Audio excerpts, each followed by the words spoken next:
আজ হলো আমাদের আচুরিতে হরিনাম সংকীর্তনের তৃতীয় দিন, মানে আজ হলো জাগরণ। তাই আমরা সবাই রেডি হয়ে বেরিয়ে গেছি মেলা দেখতে যাবার জন্য। আর জানো তো, প্রথম দিন আর দ্বিতীয় দিন এত বৃষ্টি পড়ছিল যে মেলা দেখতে আসা আর হয়নি। তো চলো তোমাদের একবার মেলাটা দেখিয়ে দিই।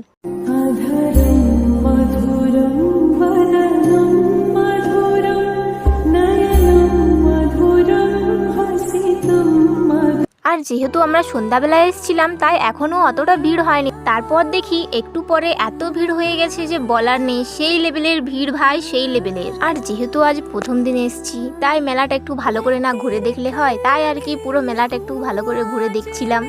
আর তারপর কিছুক্ষণ পর চোখে পড়লো আমার এই সুন্দর সুন্দর কাপগুলো। তারপর এখান থেকে কতগুলো আমি কাপ নিয়ে নিলাম। যেহেতু আমি মেলায় সেরকম কিছু খাবার খাই না তাই একটা আইসক্রিম খেয়ে নিলাম। আর তারপর চোখে পড়লো এই প্লেটগুলো, আর এই প্লেটগুলো দুটো নিয়ে নিলাম। তারপর বসে বসে একটু কীর্তন শুনলাম। আর অনেক রাত যেহেতু হয়ে গেছিলো তাই এবার বাড়ি চলে এলাম। আর এখনকার মতো টাটা।